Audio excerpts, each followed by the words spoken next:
यथाग्निर्दाहिका शक्ति रामकृष्णे स्थिता हिया सर्वविद्यास्वरूपाङ् शारदां प्रणमाम्यहम्। পূজনীয়া প্রব্রাজিকা নির্ভয়প্রাণা মাতাজির সম্পাদনায় রচিত ভারতী প্রাণা স্মৃতিকথা গ্রন্থ থেকে পাঠ। পৃষ্ঠা সংখ্যা 264। 16 প্রব্রাজিকা জ্ঞানদা প্রাণা। 1962 খ্রিস্টাব্দ। তখন ঠাকুর ঘরে কাজ করি। সেদিন একজনের দীক্ষা হবার কথা। সকালে শ্রী শ্রী ঠাকুরের ফল ভোগ তুলে দেওয়া হয়েছে। দীক্ষার্থীর আনা ফুল ফল মিষ্টি ইত্যাদি দেখে শুনে মা অর্থাৎ ভারতী প্রাণা মাতাজি ওপরে তাঁর ঘরে চলে গেলেন।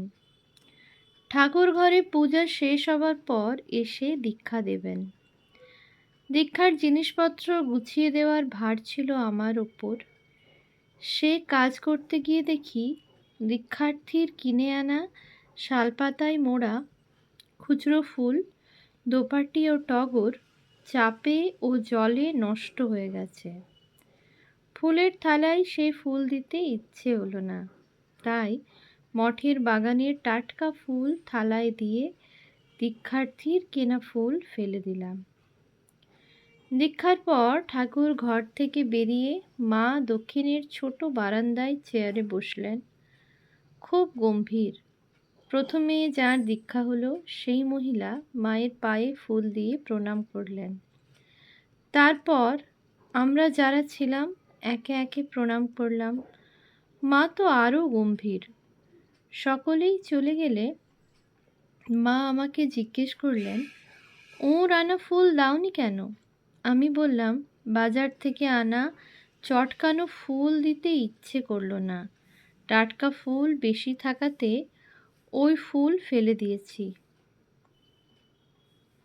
মা বিরক্ত হয়ে তিরস্কারের সুরে বললেন, সে কি, ওই ফুল ফেলে দিলে?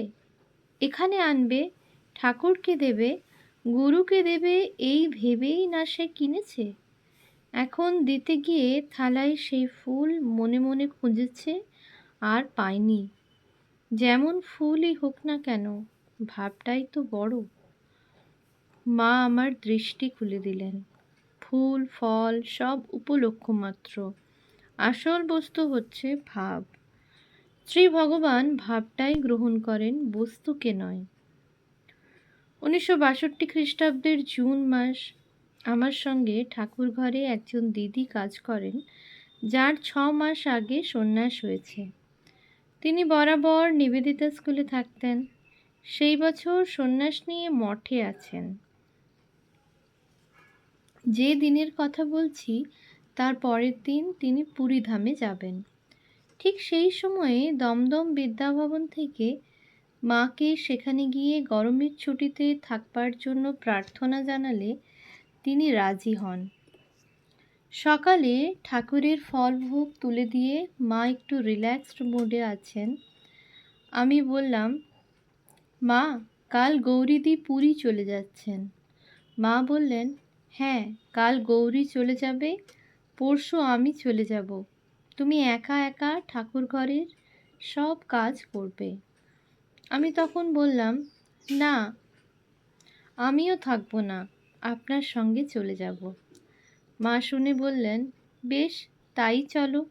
ঠাকুরকে গিয়ে বলি, ঠাকুর, আমরা 3 জনেই চলে যাচ্ছি, তোমার সব কাজ তুমি নিজে নিজে করে নাও। কথাগুলি এমনই বালিকার মতন বলে উঠলেন যেন ঠাকুর সেই মুহূর্তে তার খেলার সাথী আর আমাদেরই মতন তাঁর সামনে বর্তমান। একদিন ঠাকুর ঘরে বসে ফল কেটে দিয়ে বেলের পানা তৈরি করছেন। এমন সময় কোনো ভক্ত বেশ কিছু ফল মিষ্টি এনেছেন। মা খুব খুশি, তার থেকে আবার কিছু গুছিয়ে দিতে বললেন। এদিকে ঠাকুরের স্নান হয়ে গেছে, ভোগ তুলতে দেরি হচ্ছে। মা ঠাকুরের উদ্দেশ্যে বলছেন, রসো বাপু, এত সব খাওয়া চাই তো দেরি হবে না, বলে হাসছেন। একদিন মার সঙ্গে কালীবাড়িতে পূজা দিতে গিয়েছিলাম। রিক্সা করে মঠে ফিরছি, তখন ভাড়া ছিল 6 আনা। হাতে খুচরো ছিল না, একটি আধুলি ছিল, সেটি দিয়ে দিতে চেয়েছিলাম। মা তা করতে দিলেন না, ভাঙিয়ে 6 আনাই দেওয়ালেন।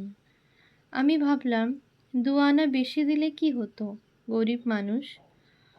মঠে এসে মা বোঝালেন, হাতে পয়সা আছে বলে কোনো জিনিসের যা বাজারে চলতি দাম বা যা চলতি ভাড়া তার বেশি দেওয়া উচিত নয়। সেই রকম করা মানেই দাম বাড়িয়ে দেওয়া।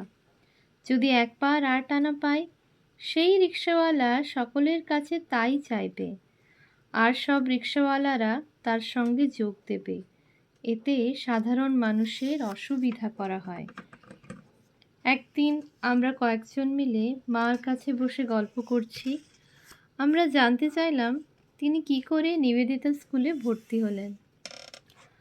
উত্তরে মা বললেন, এখনকার নিবেদিতা স্কুল বাড়ির কাছে রামকান্ত বোস স্ট্রিট, যেখানে নিবেদিতা লেনে গিয়ে পড়েছে, সেই কোনায় একটি মেথডিস্ট স্কুল ছিল। আমি প্রথমে সেখানে ভর্তি হয়েছিলাম। বাড়ি থেকে স্কুলে যাওয়া আসার পথে সিস্টারের স্কুল ছিল। শুনেছিলাম আর দেখতেও পেতাম সিস্টার মেয়েদের পুতুল দেন খেলতে। একটা আলমারিতে পুতুলগুলি থাকতো, আর মেয়েরা যেমন ইচ্ছে সেখান থেকে পুতুল নিয়ে নিয়ে খেলতো। আমি আর একটি মেয়ে নিজেদের স্কুল যাওয়া আসার সময়ে সিস্টারের স্কুলে ঢুকে পড়তাম আর পুতুল নিয়ে খেলতাম। তাই স্কুলে যেতে দেরি হয়ে যেত। একদিন আমাদের স্কুলের দিদিমণি সিস্টারের স্কুলে ঢুকতে বারণ করলেন, তবে কাজ কিছু হলো না। তাই আমাদের দিদিমণি একদিন রাগ করে আমাদের দুজনকে ছুটির পর একটা ক্লাস ঘরে বেঞ্চির ওপর দাঁড় করিয়ে আটকে রেখে দিলেন। সবাই বাড়ি চলে গেল।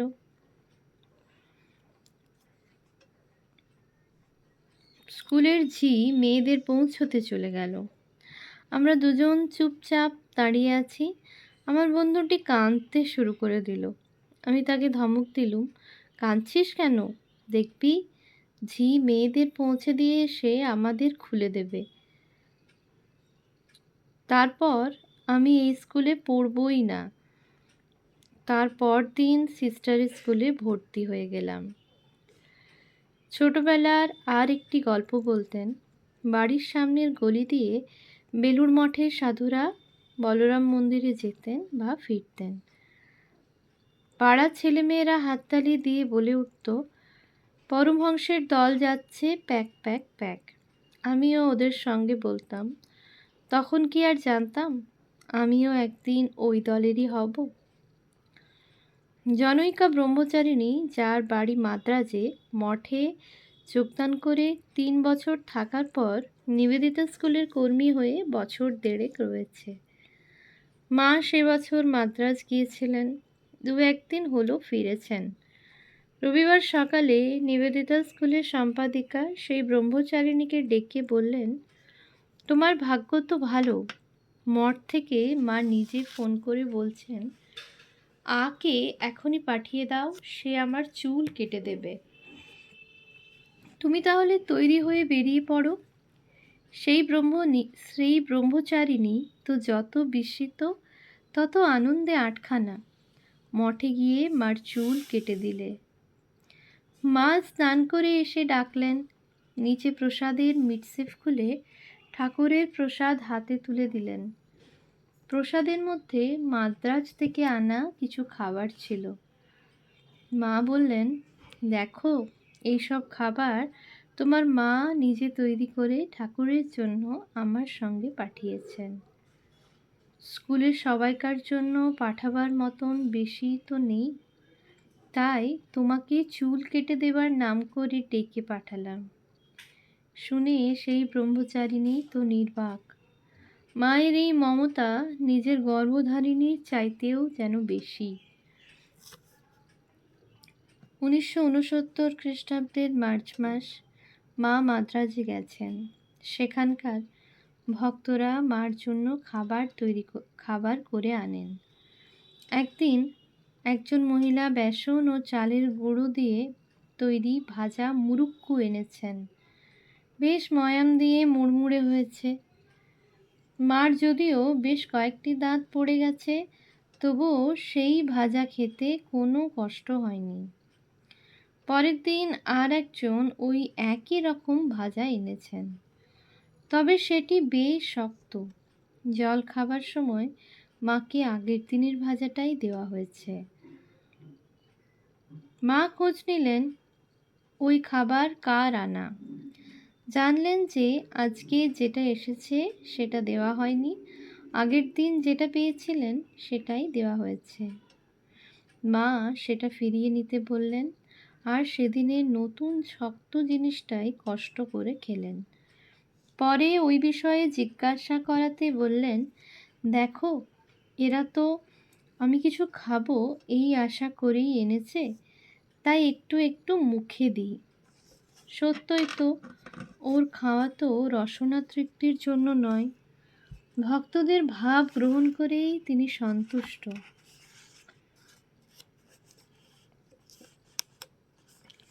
সন্ন্যাসিনীদের স্মৃতিচারণ 17 প্রব্রাজিকা বিকাশ প্রাণা। যে যার চিন্তা করে সে তার সত্তা পায়। শ্রীরামকৃষ্ণদেবের এই উক্তিটির সার্থক রূপায়ণ হয়েছিল জননী সারদা দেবীর অন্তরঙ্গ সেবিকা প্রব্রাজিকা ভারতীপ্রাণা মাতাজির জীবনে। শিশুসুলভ সারল্য, মাতৃ হৃদয়ের মাধুর্য ও সাধনলব্ধ আনন্দের অপূর্ব প্রকাশে মহিমময় ছিল তার দৈনন্দিন জীবন। তার মধ্য দিয়ে যেন শ্রী শ্রী মাকেই পেয়েছিলাম।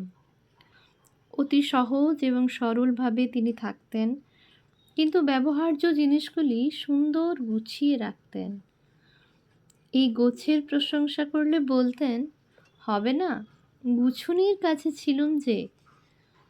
মঠাধ্যক্ষার গুরুদায়িত্ব তাকে ভারাক্রান্ত করতে পারেনি। বালিকা ভাবের সহজ আনন্দে তিনি ছিলেন ভরপুর। তার কাছে গেলে আমাদের মনেও সেই আনন্দের ছোঁয়া লাগত। যে কোনো সমস্যারই হতো সহজ সমাধান। মনের মেঘ কেটে যেত, ফিরে পেতাম প্রফুল্ল প্রসন্নতা।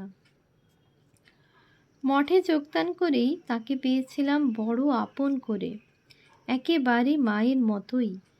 সে পাওয়া যে কত দুর্লভ সে বোধ তখনও হয়নি। ভালো লাগতো, তাই চেষ্টা করতাম তার কাছে কাছে থাকার। তিনি কিন্তু সব সময়ই আমাদের ইষ্ট পথে চালিত করতেন। তার কাছে জপ ধ্যান সাধন ভজন ছিল শ্বাস প্রশ্বাস নেওয়ার মতোই সহজ এবং স্বাভাবিক। আমাদেরও যাতে জপ ধ্যানে অনুরাগ হয় সেদিকে তার ছিল সতর্ক দৃষ্টি। ভালো লাগতো, তাই চেষ্টা করতাম তার কাছে কাছে থাকার। তিনি কিন্তু সব সময়ই আমাদের ইষ্ট পথে চালিত করতেন। তার কাছে জপ ধ্যান সাধন ভজন ছিল শ্বাস প্রশ্বাস নেওয়ার মতোই সহজ এবং স্বাভাবিক। আমাদেরও যাতে জপ ধ্যানে অনুরাগ হয় সেদিকে তার ছিল সতর্ক দৃষ্টি। বলতেন, দিনের মধ্যে শুধু সকাল সন্ধ্যায় দুবার নয়, বারবার জপ করতে বসতে হয়, তবে নামে অনুরাগ আসে। ভোরবেলায় বসবে, স্নানের পর বসবে, সময় থাকলে বিকেলে 10-15 মিনিট হলেও বসবে, আবার বসবে সন্ধ্যারতির পর। এইভাবে মনকে টেনে এনে জপে বসাতে বসাতে দেখবে কোনো সময় হয়তো মন এমন তন্ময় হয়ে গেছে যে আর উঠতেই ইচ্ছা হচ্ছে না। একবার সৌভাগ্যক্রমে কিছুদিনের জন্য তার সেবার ভার আমার ওপর পড়ে, কিন্তু সন্ধ্যাবেলায় কাছে যাওয়া মাত্র তিনি বলেন, দেখো, আমার কাছে কাছে ঘুরলেই তোমার সব হয়ে যাবে না। সন্ধ্যাবেলায় 1 ঘন্টা জপ করে তবে আমার কাছে আসবে। ওম শান্তি শান্তি শান্তি। হরিः ওম তৎসৎ। শ্রীরামকৃষ্ণার্পণমস্তু।